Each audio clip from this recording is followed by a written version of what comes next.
Latex Warriors coming back at you with another tier list video. Today I'm going to be ranking all the generations of Pokemon, the main games on the DS, and of course Pokemon Sword and Shield. Let's Go is not on here, so yeah, just want to let that know. And also, before we start this, I hope you're having a good day, and this might attack me. It's what I think are the best generations and onward, and you know, the worst.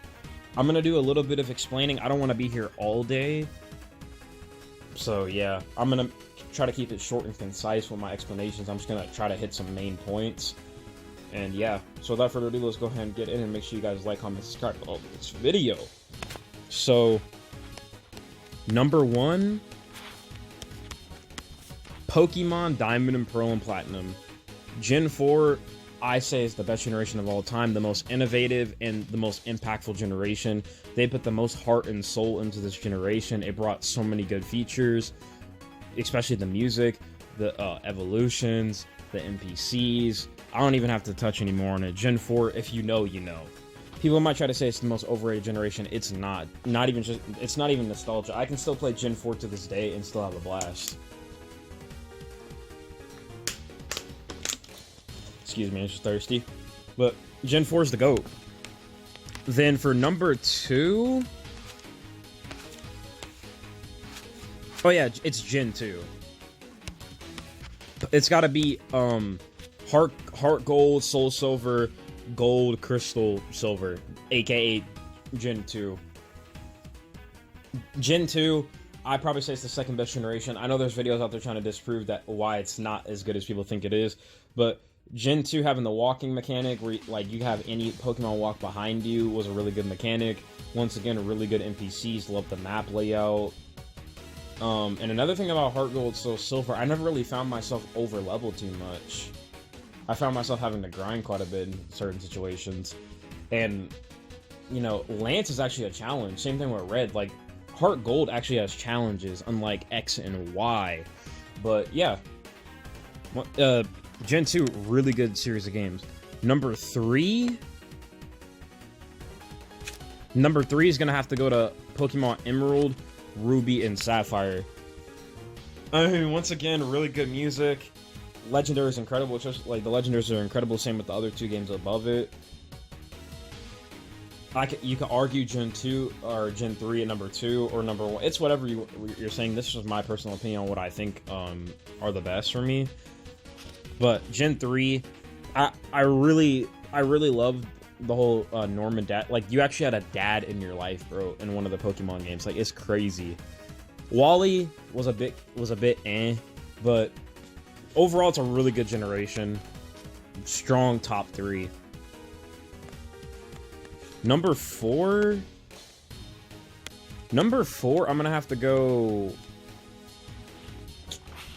And also, Gen 3 includes Leaf Green and Fire Red, by the way. So, yeah. Unless they're counting it as Gen 1, which Gen 1 would be right below it, I would say. So Gen 1's gonna go here. Gen 1, of course, introduced, you know, the first 151 Pokemon. It's just good. I mean, I don't know what else to say. I don't want to get too deep into it, but Gen 1's just a really good generation for me. Then, number 5... Black and White. Actually, no. Black and White's gonna go number 4. I can't put Black and White top 5. It's gotta be top 4, man. The music in Black and White's really good, and it has my favorite dragon type Pokemon of all time, Hydreigon. Pokemon Black and White, Black 2, White 2. I know people try to say they brought really lazy designs, but you gotta think about it. Black and White brought the best music out of all the games besides Gen 4.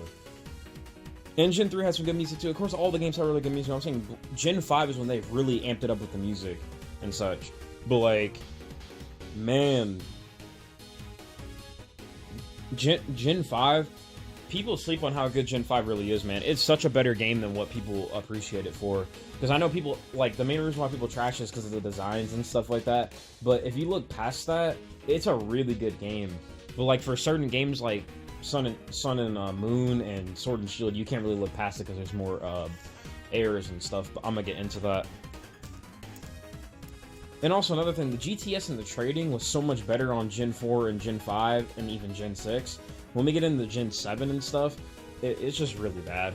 But let's go ahead and get into the next generation. So the next generation I have number 6 is going to be Pokemon X and Y. Then we'll go ahead and put Sun and Moon on there. And number 8 will be Sword and Shield, but there wasn't a photo for it, so I'm not putting it there.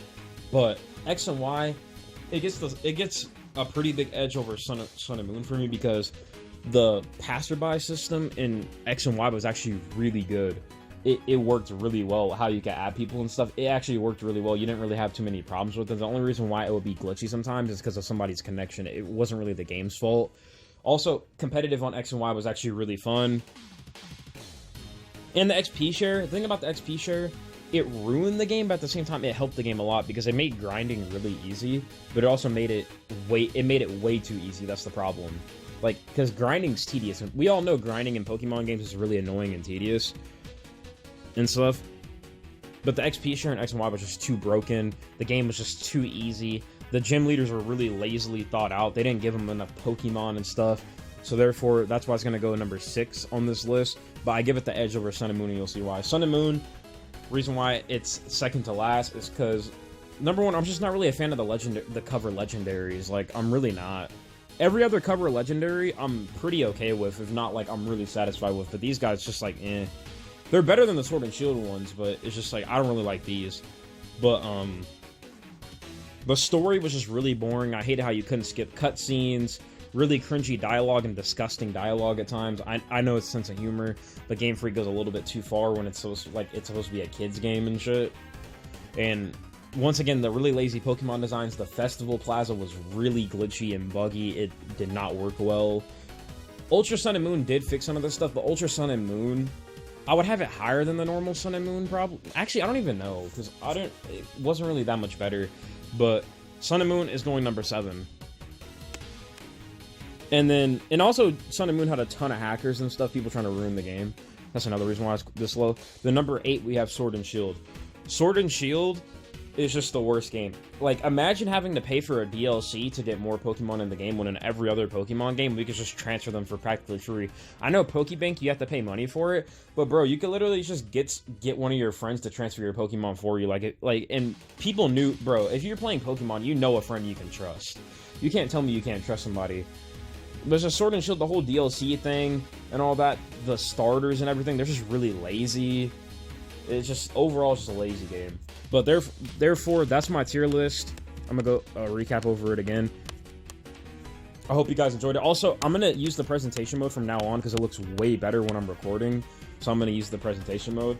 But that's it for this tier list. I hope you guys enjoyed. Please don't attack me or others in the comments. This is my opinion, and it's their opinions. If they think the way they do, that's how they think. But that's it for this video. Make sure to like, comment, subscribe, and make sure not to pull off too tight. Otherwise, I'll have my fight. This Latex God signing out.